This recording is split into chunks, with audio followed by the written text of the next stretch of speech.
జూబ్లీస్ నా సోదరిమణులకు నా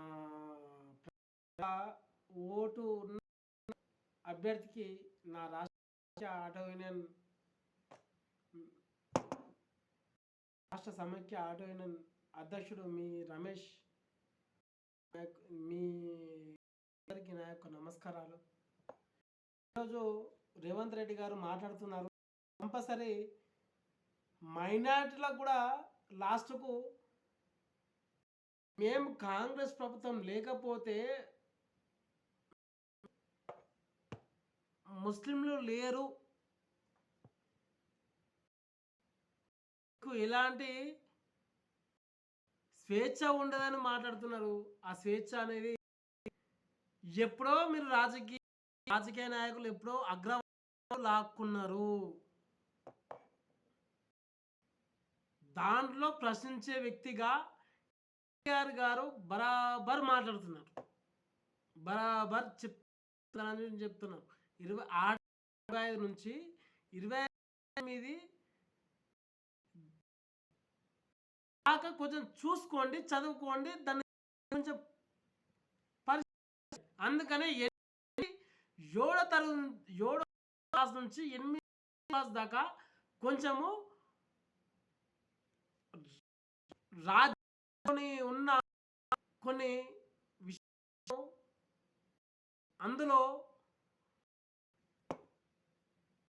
అందరికి అవగాహన వచ్చే విధంగా ప్రతి ఒక్క విధంగా ఉంటే బాగుంటుంది ఆలోచన. మీరు తెలియకుండానే అన్ని మాట్లాడేస్తున్నారు. మతాలకు అన్నిటికీ అనవసరమైన విషయాలను మీరు ముందు పెట్టేస్తున్నారు. నీకు ఏదున్నా మీ సర్కారు ఉన్న వ్యక్తి నేను చెప్తున్నా కదా, మీ లోకల్ లీడర్ల బరాబరి చెప్పు. నేను సదాశివనగర్ ఆర్ విలేజ్ కామారెడ్డి జిల్లా రాష్ట్ర సమైక్య ఆటో యూనియన్ అధ్యక్షునిగా మాట్లాడుతున్నా. ఎవరు ఇస్తారో కూడా చెప్తున్నా, చేయండి, ఎంత గ్రహించండి మీరు. కానీ మీరు చేసే ఆలోచన అనేది తప్పు అనే విషయము మీకు తెలిసి కూడా మీరు ముందుకు వెళ్తున్నారు. అంటే ఎటువెట్టు పదవి అగ్రవర్ణాలను కాపాడుకునే ఆలోచనలో మాత్రమే ఉన్నారు తప్పించి ఎస్సీ ఎస్టీ బీసీలను మీరు ఎటువంటి రంగంలో మీరు ముందు తీసుకెళ్లాలనే ఆలోచనలో ఉన్నారు. ఎంతసేపు మాకు మతాలను కులాలను మాకు పాటల పరంగా మమ్మల్ని విడదీసి సర్వనాశనం చేసుడు తప్పించి మీకేమున్నది? ఇంతకంటే మించింది ఇక మీకు మీ దౌర్భాగ్య రాజకీయాలకు గుణపాఠం చెప్పే విధంగానే చెప్తున్నా. ప్రతి విలేజ్లో కూడా మీ కాంగ్రెస్ ప్రభుత్వము రానే కదా, చూద్దాం. ఏదున్నా సరే కేసీఆర్ గారు ఆయన కింద ఉన్న పిఏగాళ్ళ వల్ల కావచ్చు, ఆయన కింద ఉన్న అనుచరుల వల్ల కావచ్చు, ఈరోజు దళిత బంధు పెట్టి 10 లక్షలు ఇస్తామని చెప్పేసి అని పెట్టి అనవసరంగా ఆయన విరోధిగా మారింది తప్పించి ఆయన ఆలోచన విధానము చాలా మటుకు ఈరోజు మన రాష్ట్రం ఏర్పడడానికి కూడా ఆయన ఎంతో శ్రమించరు, ఎంతో గర్వించగలిగే అంత స్థాయి, మనము గర్వించగలిగేంత స్థాయి అటువంటి ఆయన వ్యక్తి. మన రాష్ట్రమే గర్వించగలిగేంత స్థాయి ఆయనది. ఈరోజు మీరు ఆయనను ఢీ కోణాల అనే విధంగా చూస్తున్నారు అంటే దానికి ఎత్తుకు పై ఎత్తు అనే ఆలోచన పక్కన పెట్టేసి నిజాయితీ నిబంధనలు కొన్ని ఉంటాయి, దాన్ని ఉల్లంఘించకుండా ప్రతి దాన్ని అనుసరించి మా స్టేటుకు మీ పార్టీకి కూడా రైట్ ఓహో! పార్టీ పరంగా మేము వాళ్ళకు రాహుల్ గాంధీకిన మేము ఇవి చెప్పకపోతే మేము రాజకీయాల్లో మేముండం. ఫ్రీ బస్ లేకపోతే ప్రజల్లోకి మేము గెలవం.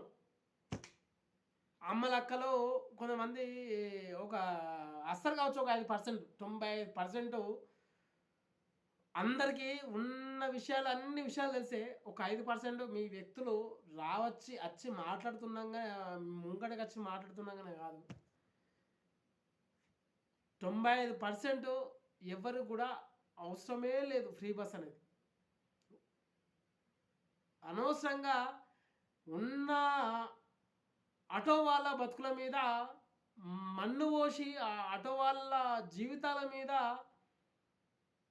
మన్ను పోసి ఆటో వాళ్ళను నడి రోడ్లో పెట్టిందే కాక ఇంకో విషయం ఏంటంటే ఈరోజు మీకు అవకాశాన్ని ఇస్తే దేశాన్ని కూడా free free free free free అని చెప్పేసి మీ ప్రభుత్వము ప్రజల్ని సోమరిపోతులుగా తయారు చేసి ఈరోజు సర్వనాశనానికి ఫస్ట్ కాంగ్రెస్ ప్రభుత్వము అనేది ముందుకు వస్తున్నదనే విషయము స్పష్టంగా కనిపిస్తున్నది.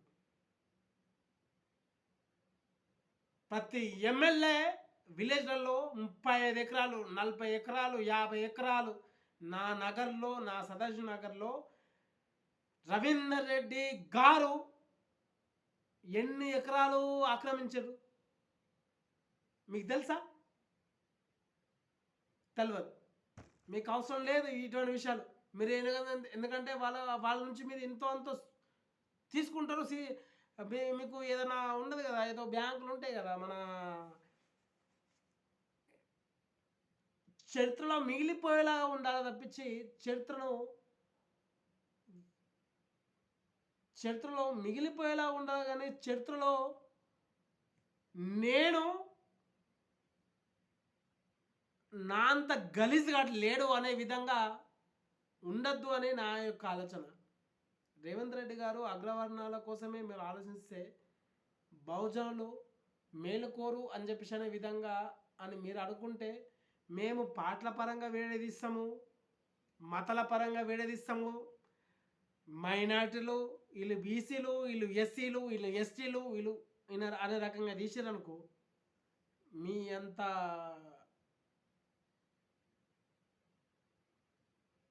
రాజకీయ ఎత్తుగడలకు ఎవరు కూడా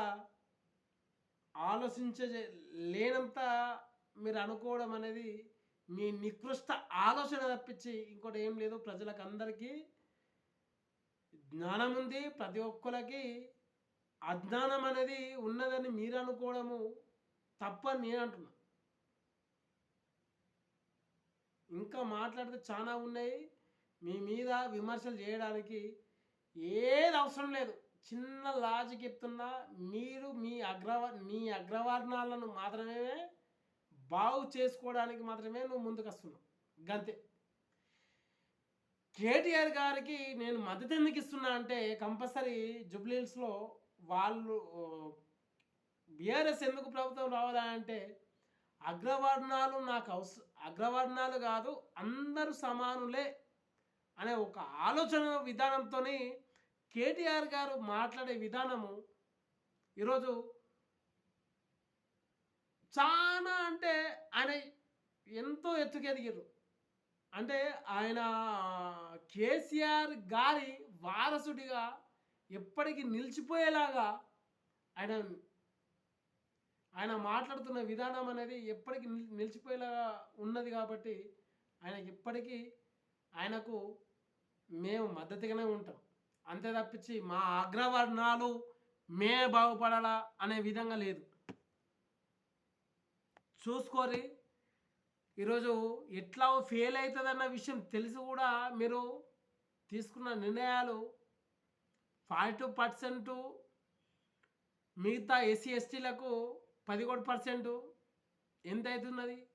50% కంటే మించకూడదు అని రాజ్యాంగంలో అంబేద్కర్ అనే దేవుడు రాసిన రాజ్యాంగంలో స్పష్టంగా ఉంది. అది తెలిసి కూడా మీరు మహారాష్ట్ర విఫలమైందనే కూడా విషయం తెలిసి కూడా మీరు ముందుకు వస్తున్నారు.